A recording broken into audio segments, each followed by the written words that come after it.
उपस्थित सर्वांनाच माझा आदरपूर्वक नमस्कार। सर्वप्रथम मी माझा परिचय देऊ इच्छितो की माणसाच्या एकतेचे मी नवे निशाण आहे। मीच हिंदू, मीच ख्रिश्चन, मीच मुसलमान आहे, कोणत्या कळपात नाही एकटा चालतो मी। कारण जात माझी धर्म माझा फक्त भारतीय संविधान आहे। जात माझी धर्म माझा फक्त भारतीय संविधान आहे।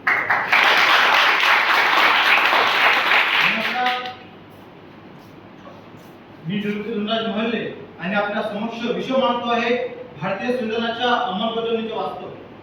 सदर विषयाच्या दृष्टिकोनातून जेव्हा मी विचार करतो तेव्हा अनेक प्रश्न हे माझ्या समोर उभे राहतात। मुळात भारतीय संविधानाची अंमलबजावणी ही हा नंतरचा भाग झाला। मुळात आपण भारतीय संविधान समजून घेतले का हे मला अत्यंत महत्त्वाचं वाटतं।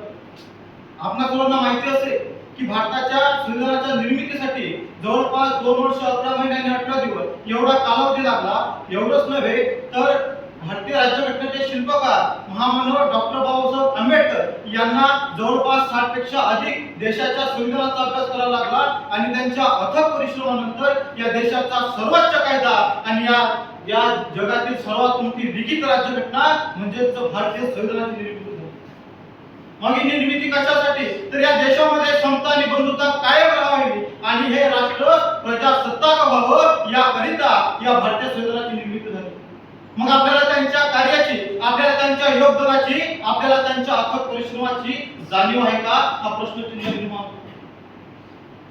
खरं तर ज्या भारतीय संविधानाने आपल्याला बोलण्याचा अधिकार दिला, ज्या भारतीय संविधानाने आपल्याला मतदानाचा मूलभूत असा अधिकार दिला, नव्हे तर ज्या भारतीय संविधानाने आपल्याला जगण्याचा अधिकार दिला, आज ते संविधान धोक्यात आहे। आज त्या संविधानाचा विरोध केला जातो। आज त्या संविधानाला फक्त एका जातीपुरतं, एका धर्मापुरतं मर्यादित ठेवला जातं। तर एवढंच काय तर आपल्या देशामध्ये संविधानाची प्रत जाळली जाते। ही सर्वात मोठी शोकांतिका आहे। कवी अनंत राऊत म्हणतात की जातीतल्या किड्यांचा संसर्ग भारत आला, जातीतल्या किड्यांचा संसर्ग भारत आला, थोडे जरू चालना थोडून आडमावे, थोडे जरू चालना थोडून आडमावे। म्हणून येणाऱ्या काळामध्ये आपल्याला जातीपातीचं राजकारण संपवायचंय। कारण पडक्या घरात माझ्या साधी कमान नाही, माझा इमान कुठल्या दारी गहाण नाही आणि जेथे थारा नाही समानतेला तो धर्मग्रंथ आहे, भारतीय संविधान नाही।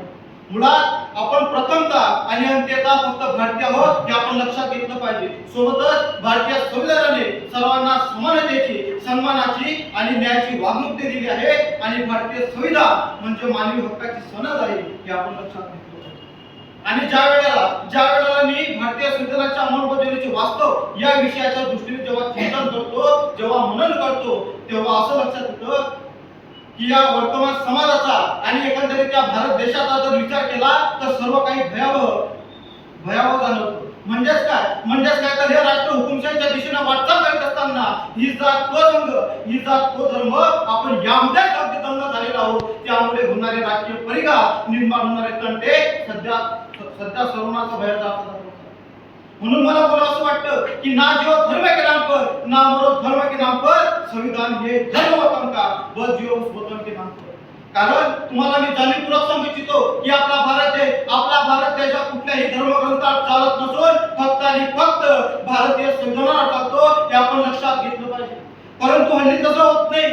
कारण जर भारतीय संविधानाची अंमलबजावणी योग्य त्या रीतीने होते का हा जेव्हा प्रश्न निर्माण होतो तेव्हा त्या प्रश्नाचं उत्तर फक्त नाही नाही नाही असं मिळतं। त्याचं कारण काय तर प्रस्थापित सत्ताधाऱ्यांकडून वारंवार जेव्हा संविधानाची पायमल्ली केली जाते, वारंवार जेव्हा संविधानाची विटंबना केली जाते तेव्हा तो अपमान फक्त भारतीय संविधानाचा नाही तर येथे उपस्थित प्रत्येक भारतीय नागरिकाचा आहे।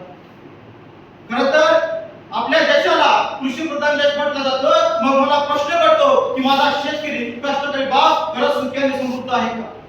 तर शेतकऱ्यांच्या परिस्थितीबद्दल बोलायचं झालं तर शेतकऱ्यांची परिस्थिती अशी की वेड्यांमध्ये पंडाळ आहे, 12 महिने 13 काळ जीवनामध्ये उन्हाळा आहे।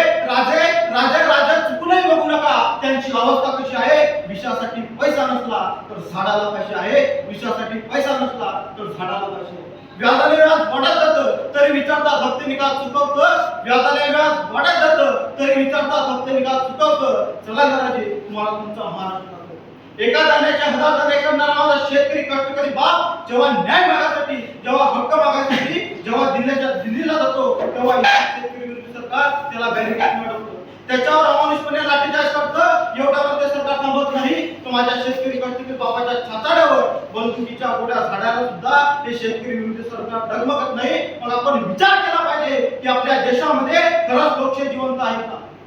म्हणून आता आपल्याला या लोकशाहीला वाचवायचं आहे, आपल्याला संविधान वाचवायचं आहे, कारण ही जबाबदारी सुद्धा आपली आहे. कारण रक्षा तुझी आणि माझी हे भारतीय संविधान करते, ही संकल्पना आपण लक्षात घेतली पाहिजे. मग आता या संविधानाला वाचवायचं कसं, तर या संविधानाला वाचवण्याचा अधिकार सुद्धा आपल्याला संविधानाने दिलेला आहे आणि तो अधिकार म्हणजे आपला मतदानाचा मूलभूत असा. मुळात आपण मतदान केलंच पाहिजे. आपण मतदान का करावं, तर या देशाच्या राष्ट्रपतींना जर एका मताचा अधिकार असेल तर मला सुद्धा एका मताचा अधिकार आहे. या देशाच्या सर्वोच्च न्यायालयाच्या न्यायाधीशांना जर एका मताचा अधिकार असेल तर इथे बसलेल्या सर्व विद्यार्थ्यांना एका मताचा अधिकार आहे. मुळात आपण आपल्या एका मताची किंमत जाणून घेतली पाहिजे. कारण तुमचं माझं एक मत उद्याचं भविष्य घडवू शकतं. तुमचं माझं एक मत माझ्या ताईला माझ्या आईला संरक्षण देऊ शकतं. तुमचं माझं एक मत या देशाची लोकशाही बळकट करू शकतं आणि तुमचं माझं एक मत या संविधानाला वाचवू शकतं.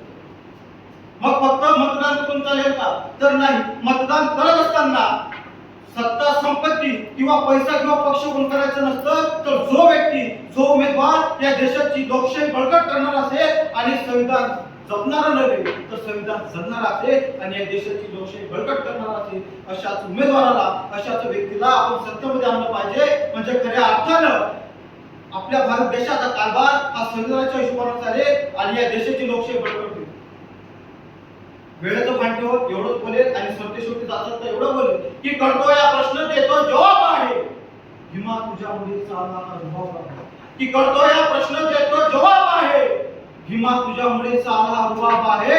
मौताज भाकरीला मी जन्मजात होतो, की मौताज भाकरीला मी जन्मजात होतो. घालू नको आता झालो नवाब आहे, घालू नको आता झालो नवाब आहे. मनपूर्वक धन्यवाद. जय हिंद.